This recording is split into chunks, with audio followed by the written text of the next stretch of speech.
Muy buenas amigo, bienvenido al canal de Desafío Survival. Yo soy Starship y en este vídeo vamos a aprender cómo usar la fragua en 7 Days to Die. Antes de nada, decirte que hice un vídeo anteriormente sobre cómo hacer la fragua. Puedes echarle un vistazo en la tarjeta, en la esquina superior derecha. Ahora empecemos con el tema principal del vídeo. Para usar y sacar el máximo partido a la fragua, tendremos que conseguir 3 herramientas. Estas son el fuelle, el yunque y el crisol. Estas las ubicaremos en la sección de herramientas de nuestra fragua, arrastrando y soltando hacia el espacio de la fragua desde nuestro inventario, o bien presionando la tecla Shift más haciendo clic en la herramienta deseada. Utilizaremos madera como combustible. También se puede utilizar el carbón, pero al menos a mí me gusta reservarlo para la creación de pólvora. El fuelle avanzado nos sirve para aumentar en un 50% la velocidad de fundición. El yunque nos sirve para aumentar en un 50% la velocidad de fabricación de recursos. Recuerda que antes de fabricar recursos en la fragua, antes tenemos que fundir la materia prima que hayamos extraído. Cuando los números del elemento fundido te aparezcan en rojo, es que nos hace falta fundir más material, para así poder fabricar el recurso que tengamos seleccionado. Tendremos que esperar que los números aparezcan en verde para poder crear el recurso que queramos. Y por último tenemos el crisol. Este nos sirve para poder crear el acero forjado.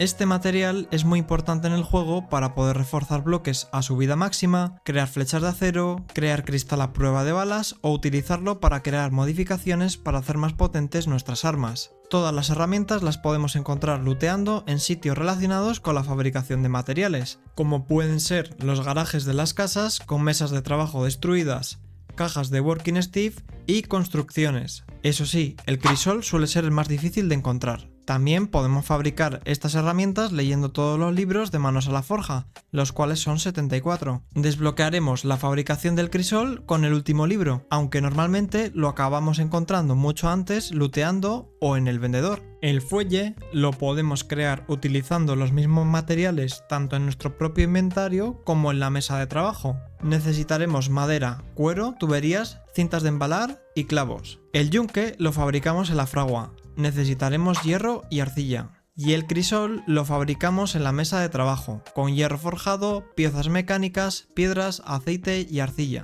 Tienes otro vídeo en la tarjeta para aprender a hacer el hierro forjado. Además, es muy recomendable subirse todos los puntos en el atributo de intelecto, para después subirlos en el apartado de ingeniería avanzada, ya que así fabricaremos recursos un 20% más rápido. Las recetas costarán un 20% menos y el acero forjado un 35% menos en la fragua. A mí, personalmente, me gusta tener varias fraguas funcionando a la vez para acelerar procesos. Por ejemplo, la primera fragua va totalmente destinada a la creación de cemento, para posteriormente utilizarlo en la creación de hormigón en la hormigonera. La segunda fragua va destinada a la creación de hierro y acero forjado. Si solo tienes un crisol, colócalo en esta fragua. Y la tercera irá destinada a fabricar cartuchos o puntas de bala. Aquí podemos introducir latón con arcilla o plomo y arcilla según lo que queramos fabricar en cada momento. Por supuesto, si tenemos más fraguas podemos repartir aún más estas tareas. Otra cosa importante respecto a la fragua, otras estaciones y trampas, es que podemos recogerlas y colocarlas en otros lugares.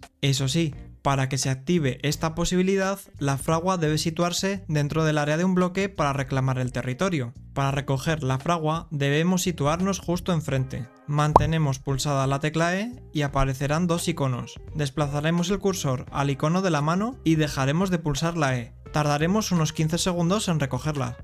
Si aparece el mensaje de "debes vaciar la estación de trabajo antes de recogerla", es que antes debemos quitar todas las herramientas y materiales. Nos vamos a asegurar de quitar absolutamente todo y que de cada material haya menos de 10 unidades, ya que, aunque hayamos vaciado totalmente la fragua, si tenemos 10 unidades o más de algún recurso, no nos dejará recogerla. Si te ha sido útil este tutorial, un like y una suscripción se agradecen mucho para apoyar el canal.